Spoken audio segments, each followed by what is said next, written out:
오늘 함께 은혜 받으실 말씀은 느헤미야서 9장 32절에서 38절 말씀 보겠습니다. 구약성경 741면 전후에 있습니다. 느헤미야서 9장 32절로 38절 말씀입니다.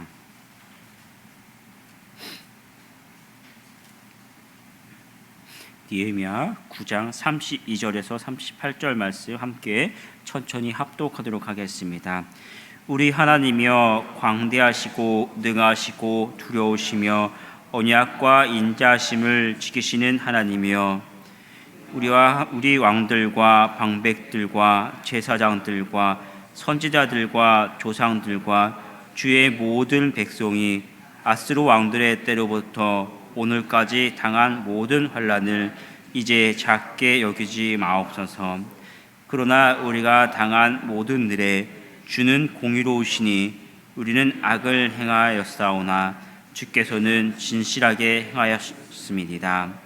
우리 왕들과 방백들과 제사장들과 조상들이 주의 율법을 지키지 아니하며 주의 명령과 주께서 그들에게 경계하신 말씀을 순종하지 아니하고 그들이 그 나라와 주께서 그들에게 베푸신 큰 복과 자기 앞에 주신 넓고 기름진 땅을 누리면서도 주를 섬기지 아니하며 악행을 그치지 아니하였으므로 우리가 오늘날 종이 되었는데 곧 주께서 우리 조상들에게 주사 그것의 열매를 먹고 그것의 아름다운 소산을 누리게 하신 땅에서 우리가 종이 되었나이다. 우리의 죄로 말미암아 주께서 우리 외에 세우신 이방 왕들이 이 땅에 많은 소산을 얻고 그들이 우리의 몸과 가축을 임의로 관할하니 우리의 곤란이 심하오며 우리가 이 모든 일로 말미암아 이제 견고한 언약을 세워 기록하고 우리의 방백들과 레위 사람과 제사장들이 다 임봉하였나이다 하였니라. 아멘.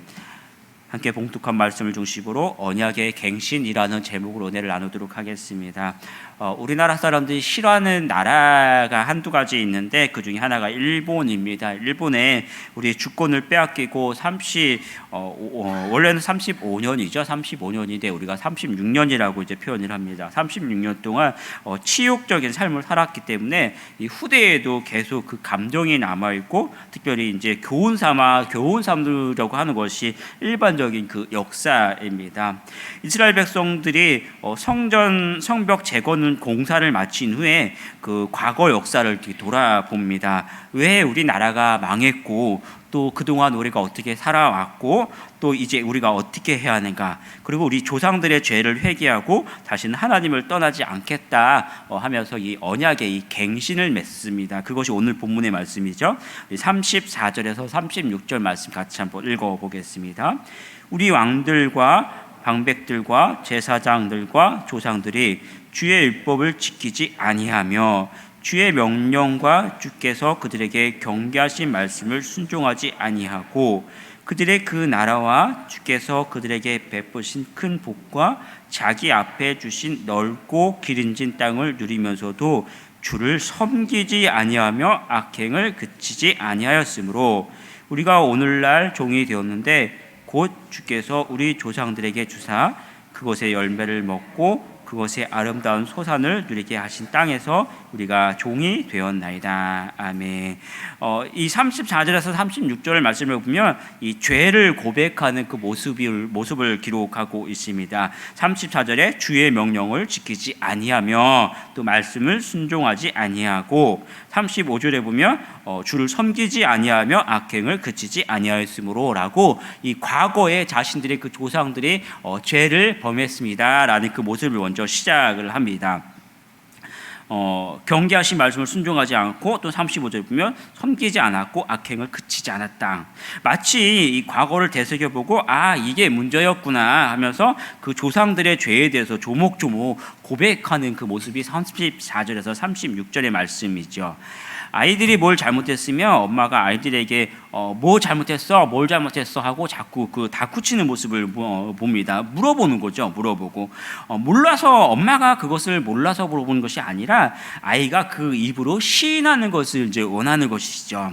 마찬가지로 진실한 회개는 죄에 대해서 그 죄를 분명하게 인정하고 시인하는 것이 시작입니다.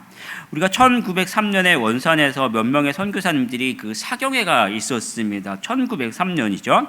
당시 강사였던 이 하디 선교사님이 강사 그 말씀을 전할 때 먼저 자신의 죄를 시인합니다. 자신이 이 땅에 조선에 선교사로 왔지만 많은 사람들 앞에서 선교사였기 때문에 그들의 조선 사람들의 그 조선 사람들을 무시했던 것을 인정합니다.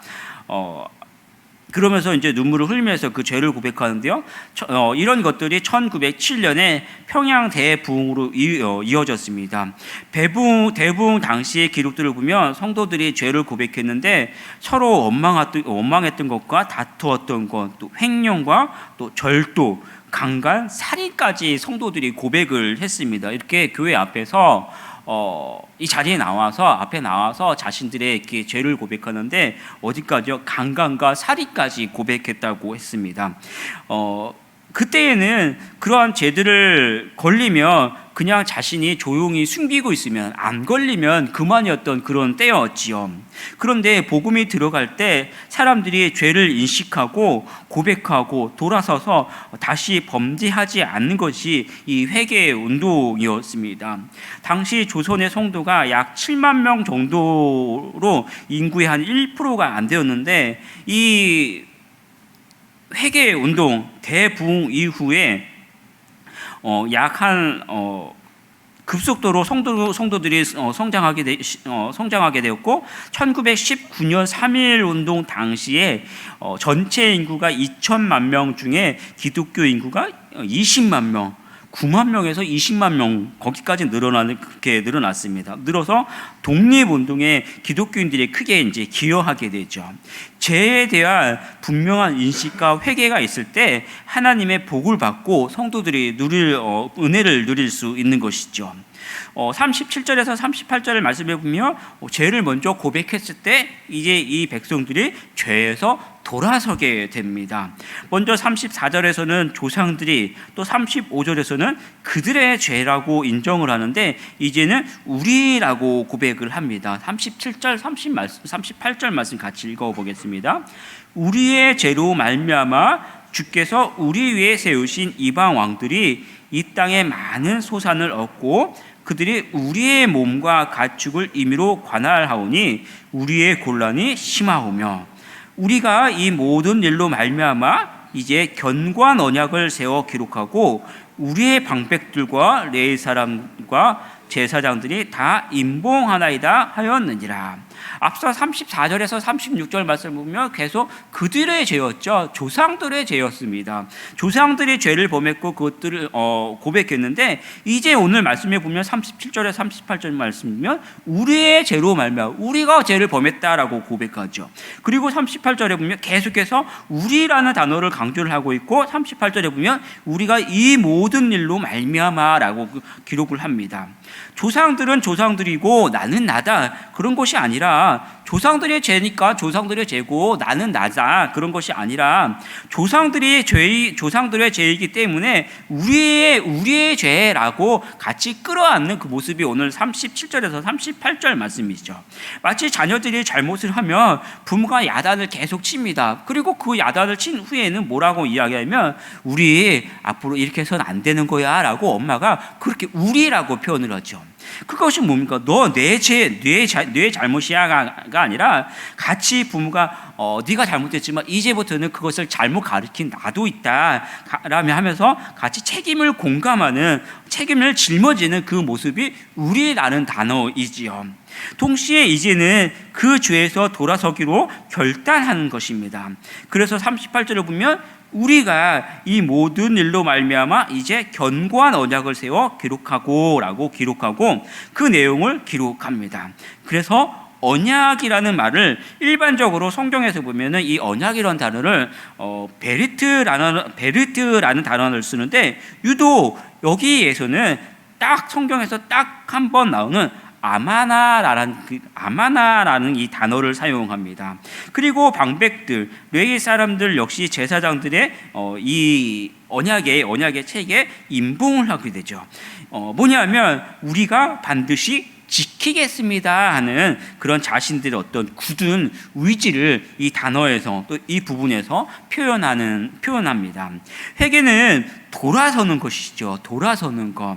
우리는 세상에서 내 뜻대로 살다가 예수 믿고 돌아선 사람들이지요. 돌아선 사람들이 성도들입니다. 세상 방식, 또 내 뜻대로 사는 것이 아니라 하나님의 뜻과 하나님의 말씀대로 살기로 돌아선 사람들이 성도들입니다. 죄 때문에 우리가 사단의 종로로 됐고, 또 죄 때문에 예수님께서 십자가에 죽으시고, 또 그래서 성도는 죄에 대한 이 경각심을 가지고 살아야 합니다.